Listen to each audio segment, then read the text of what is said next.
Why don't we go around the group and tell us about your character? Tell us who you're playing. So we'll start with Mr. Steve Murray.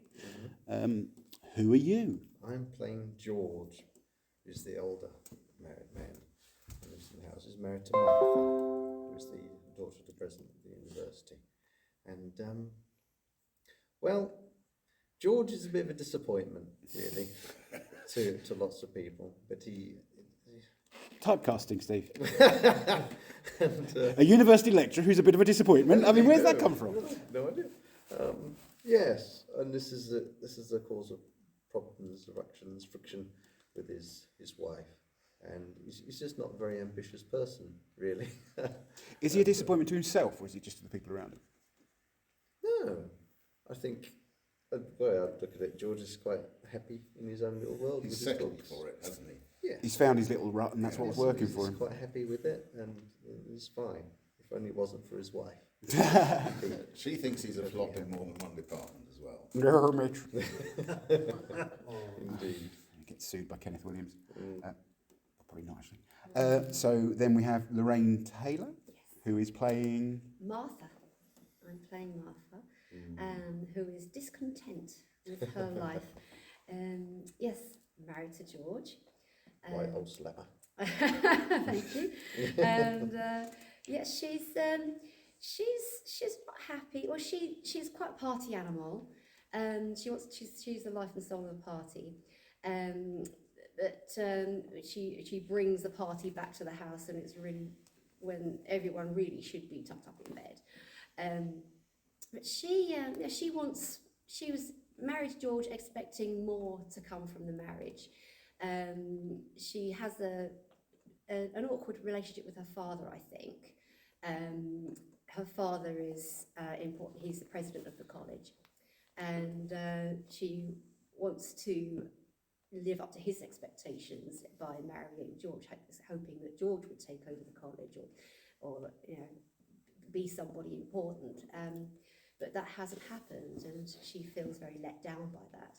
And When did you say this was set again? When was it written? 1962. Mm-hmm. Right, so societal roles were very different. If in 1962, I mean, I think Martha was born in the wrong time, and had Martha been around nowadays, she could well be a professor in the college anyway. But she's having to live through her husband. The woman's role is to support the husband, and the woman can't really be anyone if the husband's not anyone. So. It's giving me Mad Men vibes, the TV show. I've not seen that. It's sort of, again, very much about these interpersonal relationships in the 60s. And Cian Harris. Yes, hello. I'm playing Nick, the younger married gentleman, who has just come to start work at the college as a teacher. Bit of confusion over what subject he is teaching, but he's definitely a man who will do pretty much what he's told to get ahead and try and make his way through the ranks. Company man. Very much company man. He wants to be seen as respectful and and proper, but does outburst a few times when things go a little bit. And he'll call out things saying, "I don't quite think that's right. We shouldn't be doing this." And for a man who really, I do believe, doesn't want to get involved in other people's lives, as David said, he gets so involved in this marriage, in particular ways. Let's just say.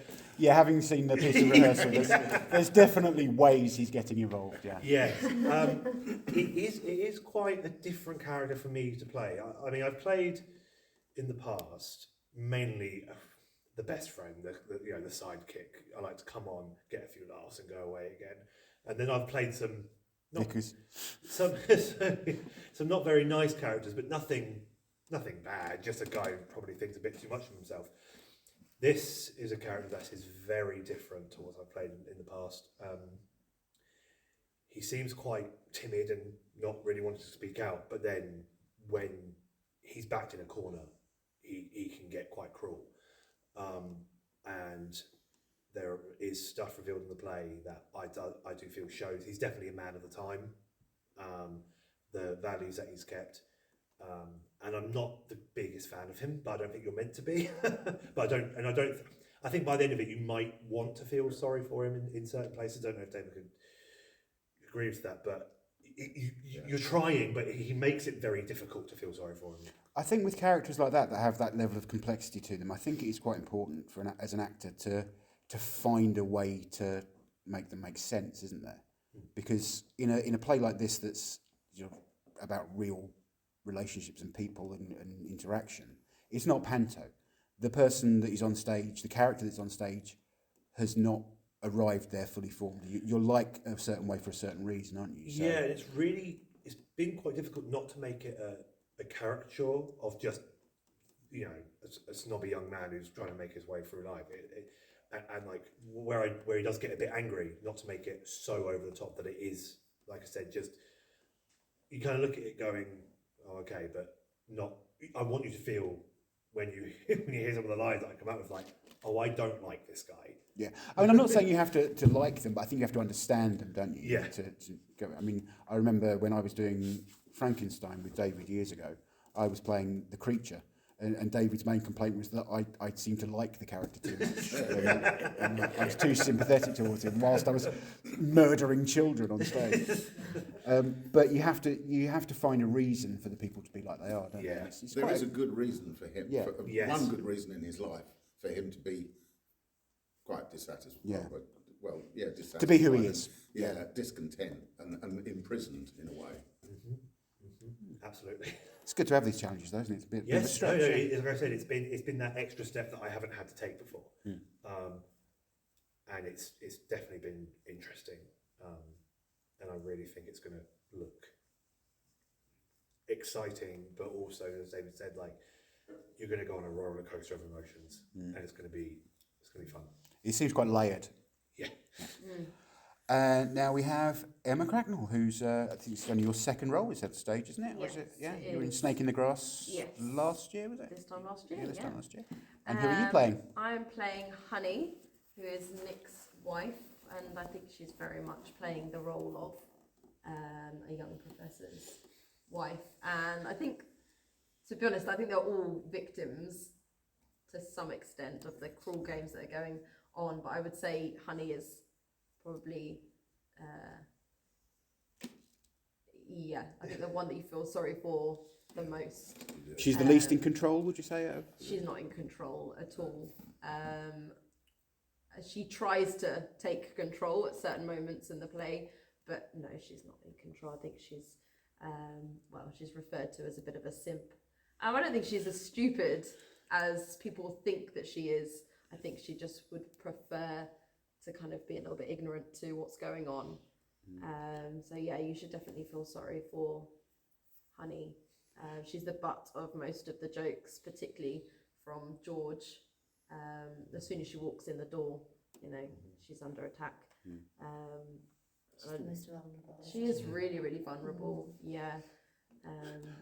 Let's face it, younger women in establishment areas in the early 1960s, it was a very different world, as you were saying earlier on. Yeah, She's really struggling with that role as well, being new to I guess this role of a professor's wife and having to fit in. And so being thrown into this sort of after party with these two really well-established people at the college, I think she's just really out of her depth. Yeah. She's also quite naive, isn't she? Because she's been brought up by a father who was a church, or not church, but a man of God. And he was also rich, and so she had money. But she seems quite naive in some of the things that she says. She doesn't really understand everything that's going on some of the time, does she? But again, that's kind of the time, isn't it? Women, were expected to just look pretty and, it was... Serve food. Yeah. Keep house. Yeah. Right. So that's who the characters are.